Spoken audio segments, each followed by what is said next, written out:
Palakkad east Ottapalam ജുമാ മസ്ജിദിൽ വൻ മോഷണം. 5.5 ലക്ഷം രൂപയുമായി കടന്ന പ്രതിയെ പോലീസ് പിടികൂടി. ബലിപെരുന്നാളിനോടനുബന്ധിച്ച് ലഭിച്ച സംഭാവനയാണ് പ്രതി മോഷ്ടിച്ചതെന്ന് ഭാരവാഹികൾ വ്യക്തമാക്കി.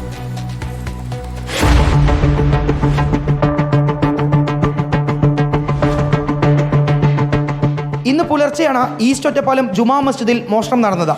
പള്ളിയുടെ ഓഫീസിനകത്ത് സൂക്ഷിച്ചിരുന്ന 6 ലക്ഷത്തോളം രൂപ പ്രതി മോഷ്ടിക്കുകയായിരുന്നു.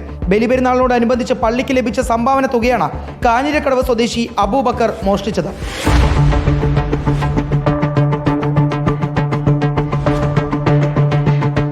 പള്ളിയുടെ ഓഫീസ് മുറിക്കകത്ത് കയറിയ പ്രതി ആദ്യം CCTV നശിപ്പിച്ചു. പിന്നാലെ അലമാറയിൽ സൂക്ഷിച്ചിരുന്ന 6 ലക്ഷത്തോളം രൂപ കൈക്കലാക്കി മുങ്ങി. എന്നാൽ പ്രതി രക്ഷപ്പെടുന്നതിനിടയിൽ പള്ളിയിലെ മറ്റൊരു CCTVയിൽ ദൃശ്യങ്ങൾ പതിഞ്ഞു. ഈ ദൃശ്യങ്ങൾ കേന്ദ്രീകരിച്ച ഒറ്റപ്പാലം പോലീസ് നടത്തിയ പരിശോധനയ്ക്കിടെയാണ് അബൂബക്കർ മണ്ണാർക്കാട് വെച്ച പോലീസിന്റെ പിടിയിലായത്.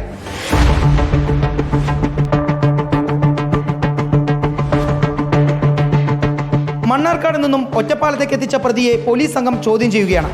മുഖം മറയ്ക്കാതെ മോഷണത്തിനെത്തിയ പ്രതി അതിബുദ്ധി കാണിച്ച് ഓഫീസ് മുറിയിലെ CCTV നശിപ്പിച്ചെങ്കിലും പള്ളിയിലെ മറ്റു CCTVകളിൽ ദൃശ്യങ്ങൾ പതിഞ്ഞതാണ് കേസിൽ വഴിത്തിരിവായത്.